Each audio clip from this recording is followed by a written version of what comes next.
Yeah, so the tire on my balancing machine, high speed or well, low speed balancer.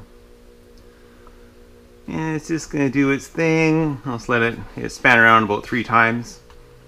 Now it's gonna see where it ends up. I'll start marking it with a marker and see if it goes to the same spot again or what. So I'll mark this at the top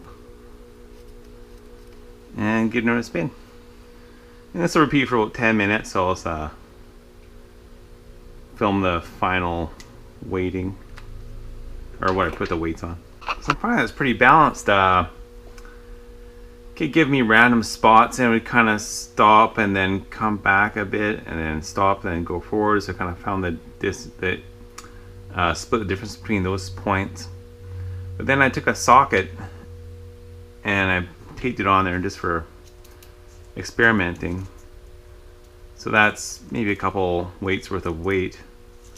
And now with the socket on there, it works. Like, it will find a low spot with the socket. So I'm thinking it's pretty much balanced without doing anything. There's the socket coming back again. And then it's going to stop at the bottom. So it'll go back again.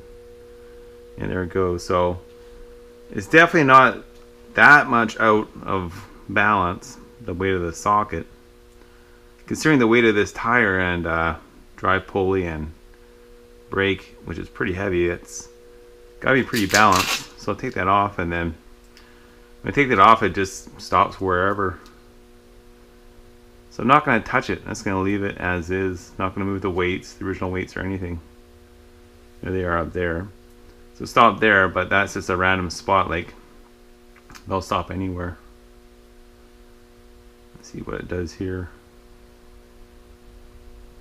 Yeah, so it's just the friction of the bearings just stopping it. No real spot. If it had any weight on it at all, it would just overcome the friction of the bearings, and there goes the socket. So it'll come down and it'll set at the bottom. So it's pretty balanced. Like, I mean, I'll never notice the difference. I'm not going to race it at Laguna Seca. I'm just going to drive around. So yeah, that's plenty balanced. I think I'm not going to bother with it. There's the socket there. And that'll find the bottom. So it's got to be good within whatever the socket weighs, so a couple ounces.